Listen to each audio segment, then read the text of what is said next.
Some people don't come into your life to support you. They come to monitor you, to correct you, to remind you who they think you should be. This holiday in Miami was supposed to be my escape, a break, a reset. But when my aunt arrived, everything changed. She smiled in public, spoke for me in private, and slowly tried to rewrite my life like it belonged to her. What she didn't know, what she couldn't see, was that silence isn't weakness. It's preparation. This is not a loud revenge story. There's no shouting, no public meltdown, just a quiet power shift she never recovered from. Stay with me, because the ending isn't what she expected. Sunshine, salt, and silence. What my aunt didn't know about Miami. Miami looked like freedom from above. From the airplane window, the ocean stretched endlessly, blue melting into blue, sunlight bouncing off rooftops like it had secrets to tell. I remember thinking, this is where people come to breathe again. I was wrong. The holiday was supposed to be simple. A break. A reward. A chance to enjoy Miami before real life tightened its grip again. Then my aunt called. She didn't ask. She announced. "I'll be joining you," she said, her voice cheerful in that way that already carried authority. "It's been too long since I've seen how you live." How you live.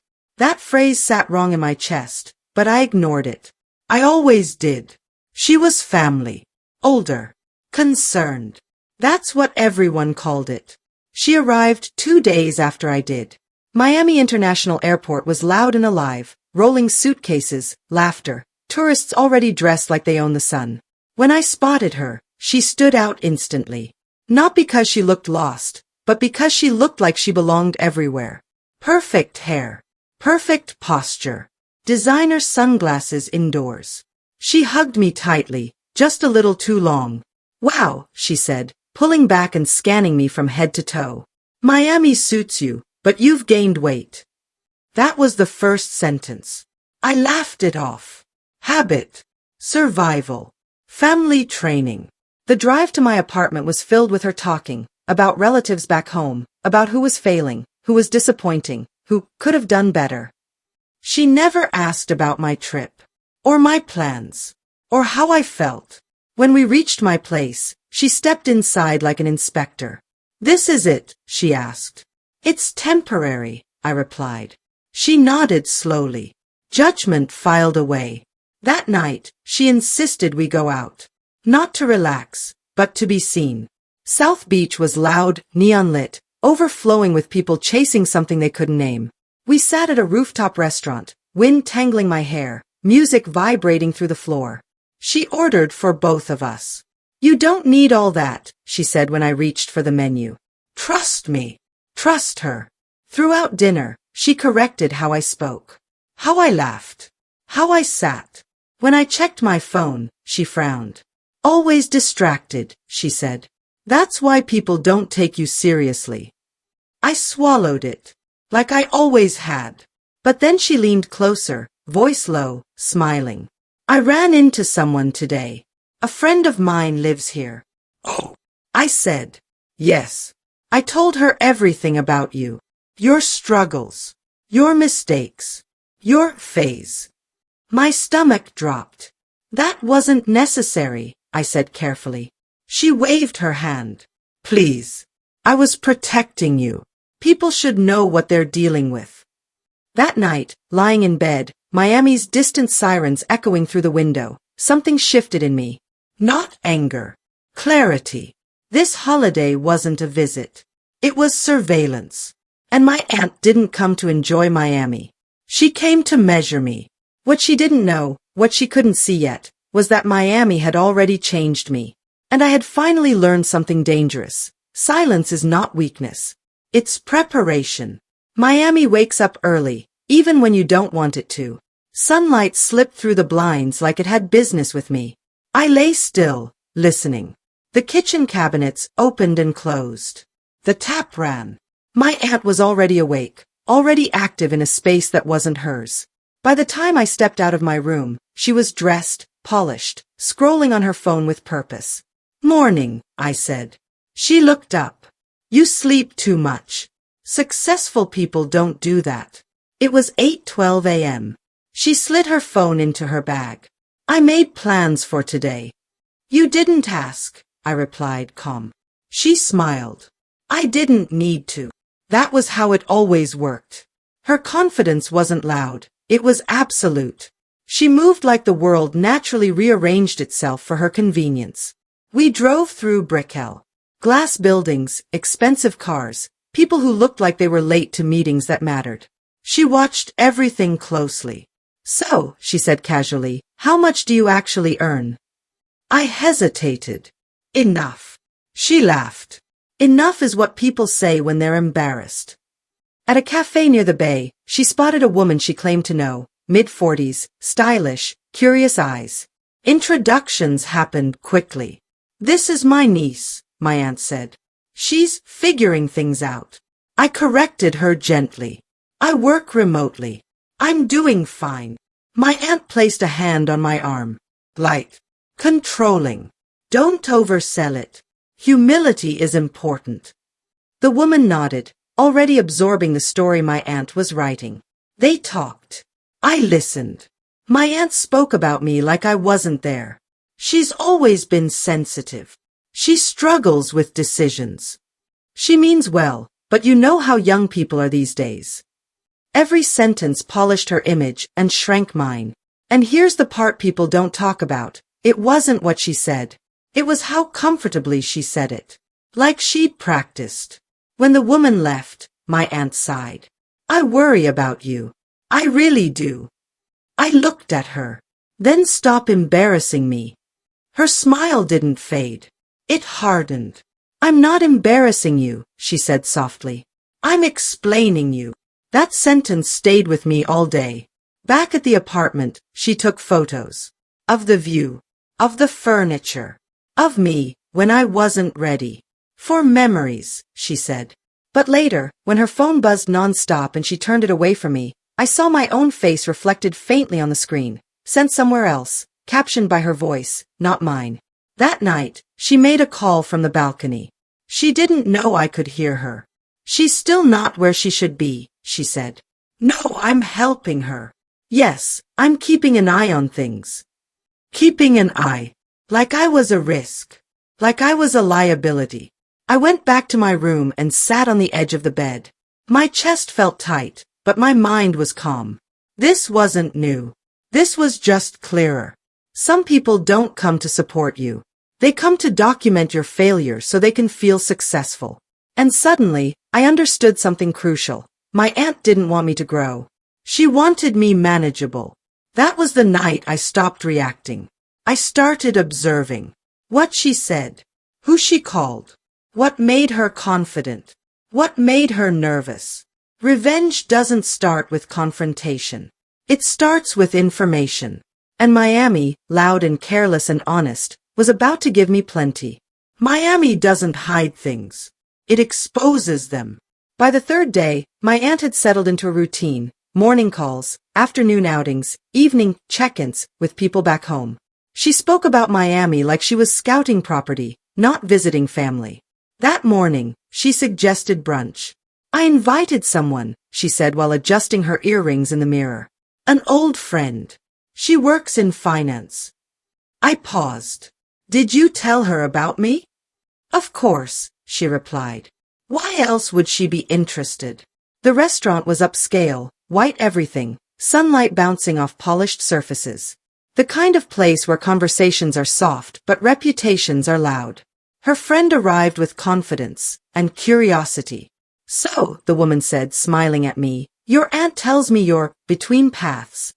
There it was again. Her version of me. I'm running a consultancy. I said evenly. Mostly international clients.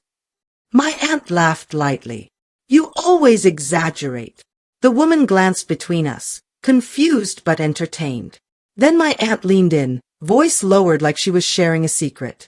She had a rough time back home, she said. Poor decisions. Wrong people. I worry Miami might be too much freedom for her. Something snapped, not outwardly, but internally. Quiet. Final. This wasn't concern. This was character assassination. I looked at my aunt and smiled. You're right. She blinked. Just once. I've made mistakes, I continued calmly. One of them was letting people speak for me. Silence settled on the table. Not dramatic. Just heavy. Her friend excused herself shortly after. In the car, my aunt didn't speak for a full 5 minutes. Then, you embarrassed me. I kept my eyes on the road. You introduced me wrong. She exhaled sharply. You're too sensitive. If you can't handle honesty. This isn't honesty, I interrupted, still calm. It's control. That word hit her harder than shouting ever could. She turned toward me. Watch how you speak to me. And there it was. The line. That evening, she called a family meeting, without me. I found out because my phone started buzzing. Cousins. An uncle. A message from my mother. Is everything okay in Miami? Your aunt sounds worried. Worried. I sat on the couch while she spoke loudly in the next room, making sure I could hear fragments. She's changing. She's becoming defensive. I don't recognize her anymore. She was building a narrative. Again. But this time, I wasn't inside it. I opened my laptop and did something small, but powerful. I documented everything. Dates. Places. Names. Exact words. I saved messages she didn't know I could see. Screenshots of texts she sent while sitting across from me. Photos she posted, captions that subtly framed me as unstable, lost, lucky to have her. People think revenge is explosive. It isn't. It's quiet, patient, and deeply boring. That night, she knocked on my door. We need to talk, she said. I smiled politely. Tomorrow. She frowned. This isn't optional. For you, I said. It is. I closed the door. And on the other side, for the first time since she arrived, my aunt stood still, unsure. She had crossed the line assuming I wouldn't notice. What she didn't understand was simple. I wasn't planning to fight her. I was planning to outgrow her publicly. And Miami. Miami was about to watch. The next morning, my aunt acted like nothing happened. That's how she survived conflict, by rewriting reality before anyone else could question it. She cooked breakfast, hummed softly, even smiled at me like the tension was imaginary. You should come with me today, she said casually. I'm meeting some people. Good exposure for you. Exposure. She loved that word. It made her feel generous. Sure, I said. Her eyebrows lifted slightly. She hadn't expected that. She expected resistance, defense, emotion, not agreement. We drove to a co-working space in Wynwood, industrial, artistic, expensive in a way that pretended not to be. The place was full of people who looked relaxed but spoke in numbers. She introduced me the same way every time. This is my niece. She's exploring. I didn't correct her anymore. That was the mistake. Because while she talked, I listened. I listened to what she exaggerated. I listened to what she avoided. I listened to how often she redirected conversations back to herself. And most importantly, I noticed how people reacted when she left the room. They asked me questions. Real ones. What do you do? Who do you work with? Why Miami? I answered simply, honestly, without apology. Their tone changed. By the third introduction, someone said, "You're not what she described." I smiled. People rarely are. That afternoon, she pulled me aside. "You're being too visible," she said under her breath. "Let me lead." I nodded. Of course. But something had already shifted. She didn't see it yet, but her authority was thinning, like fabric stretched too tight. Later that night, I received an email. Subject: Great meeting you today. One of the people from the co-working space. An opportunity. A real one. Not filtered through my aunt. She hadn't been copied. I didn't tell her. Over the next few days, it kept happening. Invitations. Follow-ups. Casual coffee requests. And every time, my aunt noticed something she couldn't name. She started hovering. Correcting me more aggressively. interrupting me mid-sentence, laughing too loudly at her own stories. Insecurity always sounds like confidence if you're used to power. One evening, we attended a small rooftop gathering. Nothing formal. Just people with money pretending they didn't care about it. She stayed close to me all night. When someone asked about my work, she jumped in. "She's still learning," she said quickly. I looked at her, calm and unbothered. "Actually, that project just closed." Silence. Not awkward. Revealing. Someone said, "Congrats." My aunt's smile didn't reach her eyes. On the drive home, she exploded. "You're making me look like a liar." I kept my voice level. "You shouldn't speak for me then. You think you're better than me now," she snapped. "No," I said. "I think I'm done being smaller." She didn't speak for the rest of the ride. That night, I realized something important. She wasn't afraid of me failing. She was afraid of me succeeding without her. Because if I didn't need her, then who was she? She went to bed early. I stayed up, replying to emails, setting meetings, building quietly. Revenge doesn't rush. It lets people reveal themselves while you prepare the stage. And my aunt. She was still convinced this was her story. She had no idea she was already losing the audience. Power makes people careless. By the fifth day, my aunt was no longer hiding her irritation. The small comments had sharpened. The smiles came late. Her phone calls grew longer and quieter. She'd step onto the balcony, lower her voice, and pace. I didn't eavesdrop anymore. I didn't need to. The messages started reaching me instead. A cousin texted, "Your aunt says you're unstable lately. Is everything okay?" An uncle called and asked if I was safe. Safe. That word stung, not because it was insulting, but because it was calculated. My aunt wasn't just criticizing me anymore. She was questioning my credibility. And once someone frames you as unstable, everything you say after becomes optional. That evening, she confronted me directly. "I had to explain things," she said, arms crossed.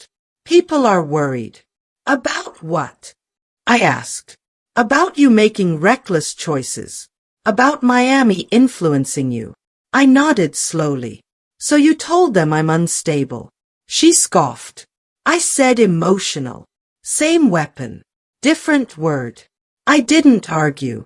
I didn't defend myself. Instead, I did something she never expected. I called my mother, on speaker.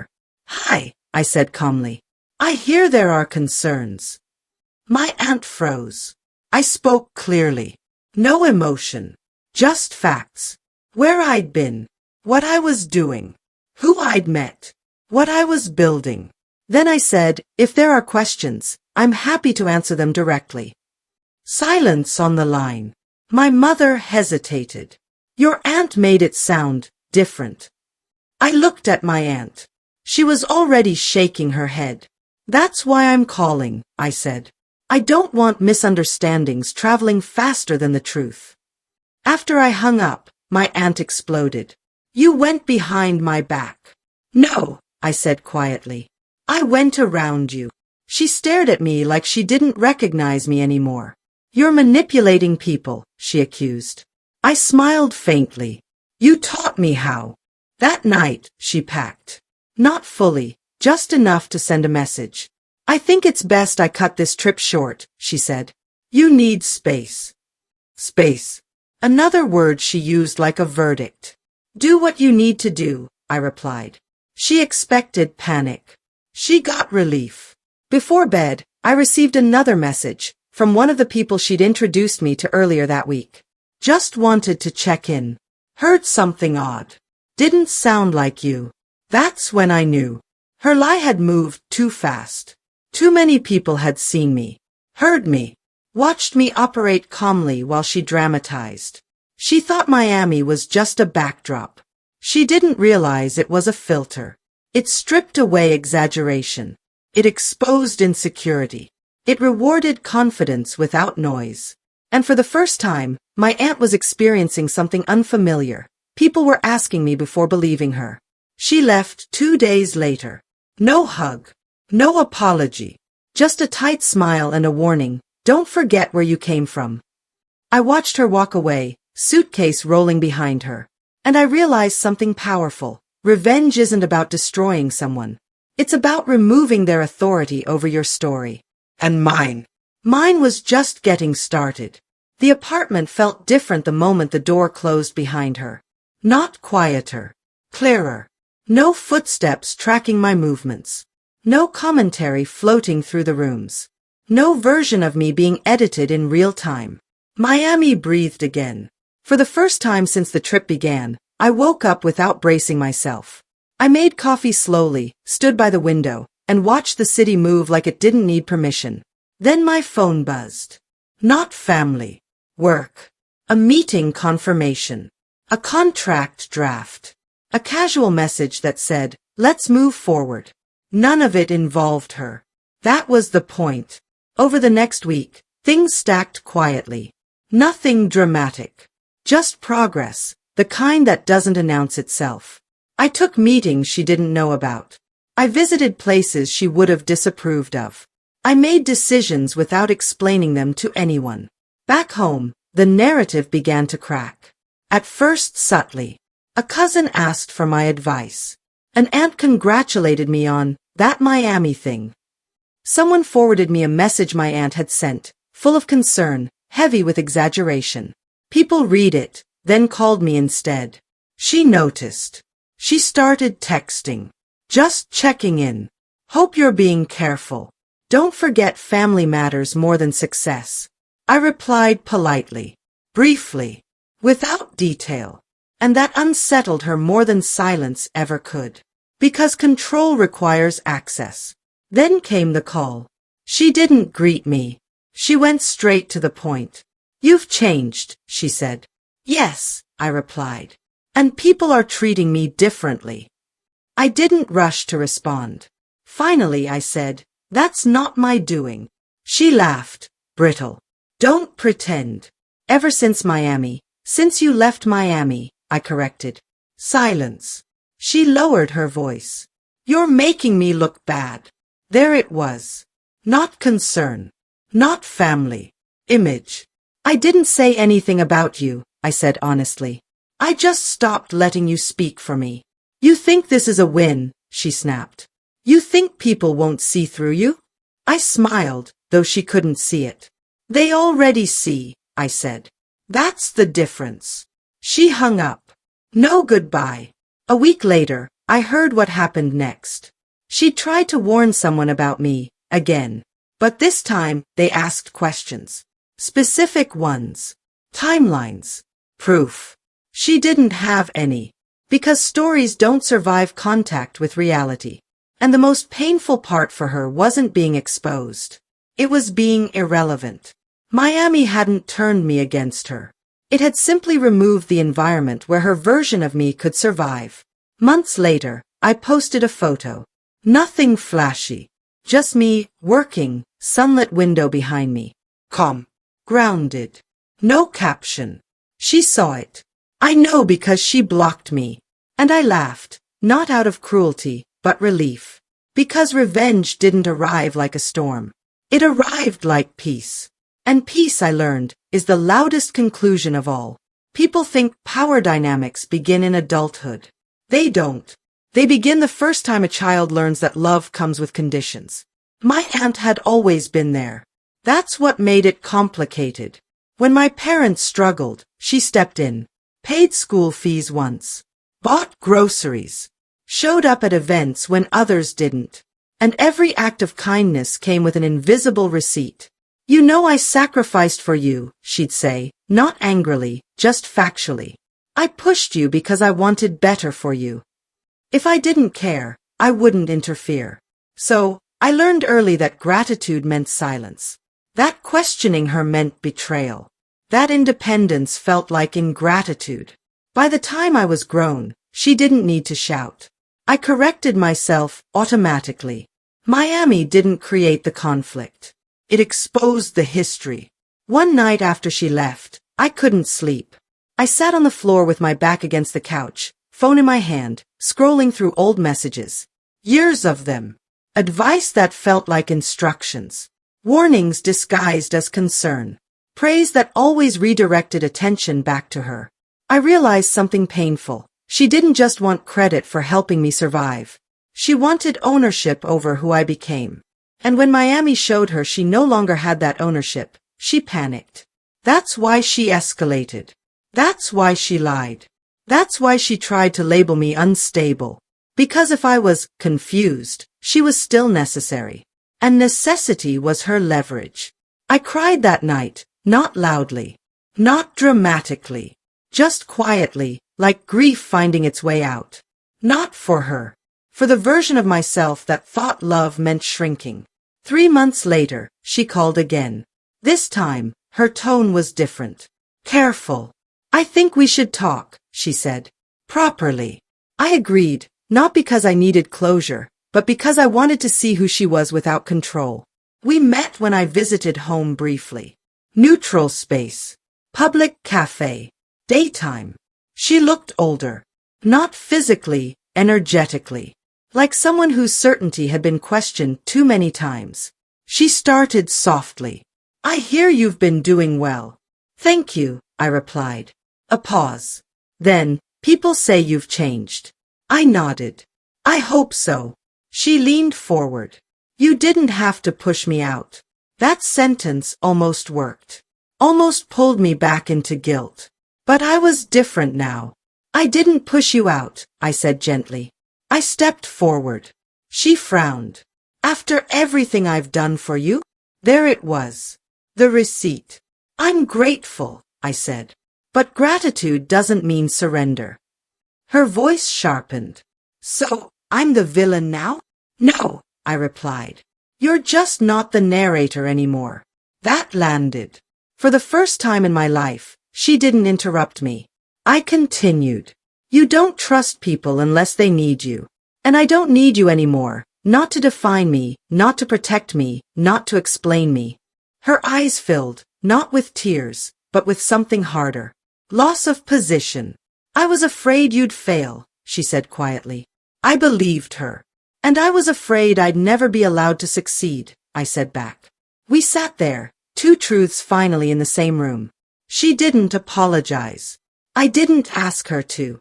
Some people can't admit wrongdoing without losing their identity. So I stood up, paid for my coffee, and said the line that ended everything cleanly. I love you, but I won't live small to keep you comfortable. I walked away. No shouting. No victory speech. No witnesses. Just dignity. Here's the truth most people won't say. Revenge isn't watching someone fall apart. It's watching them realize they can't reach you anymore. She still talks. I'm sure of it. But her words don't travel far now. They don't stick. They don't define. Because my life finally makes sense without explaining it. Miami wasn't the beginning. It was the proof. Proof that I could exist without permission. That I could be calm without being controlled. That silence, when chosen, is power. And if she ever wonders what she lost, it wasn't me. It was access.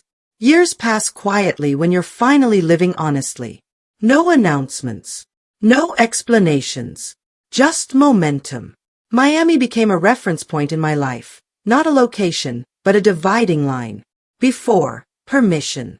After, ownership. I didn't hear much about my aunt at first. Just fragments.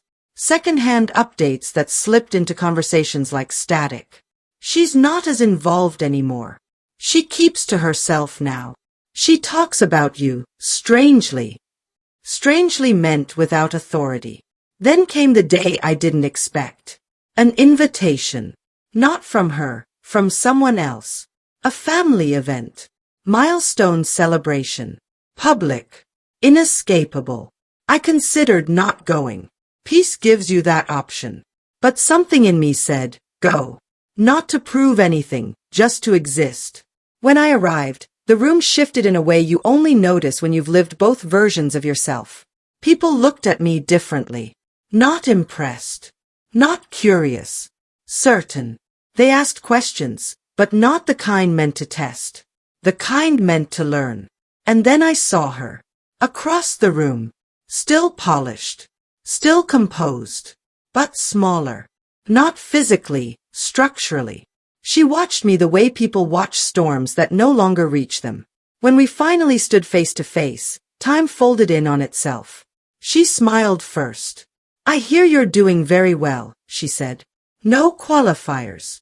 No corrections. Thank you, I replied. A pause stretched between us. The kind filled with things that used to be weapons. She tried one last time. You know, she said lightly, if I hadn't been hard on you, you might not have become this. There it was. The final claim. I looked at her, not angrily, not defensively, but clearly. Maybe, I said. But you don't get credit for surviving someone. That sentence didn't humiliate her. It emptied her. Her mouth opened slightly. Closed. She nodded, once. In that moment, I saw it. She wasn't my antagonist anymore. She was someone who had bet her identity on my dependence, and lost. Later that evening, someone told me she left early. Not upset. Just unnecessary. That's the part people don't understand. The deepest revenge isn't pain. It's displacement. When someone realizes the world kept moving without their approval. When their voice echoes and doesn't return. When they finally understand they were never the sun, just a shadow that needed light to exist. Miami didn't harden me. It clarified me. It taught me that love without respect is control. That concern without listening is domination. That silence, when chosen, is sovereignty. My aunt still exists in my story, but not as a chapter. Here's the truth most people never talk about. The deepest revenge isn't destruction. It's independence. It's the moment someone realizes they no longer have access to you. No control. No authority. No influence. My aunt didn't lose me because I fought her. She lost me because I outgrew her. And maybe that's the lesson. You don't need to explain yourself to people who benefit from misunderstanding you. If this story resonated with you, if you've ever been underestimated, controlled, or spoken over, you're not alone. Like, subscribe, and share this story with someone who needs it. Because sometimes, the most powerful ending is peace.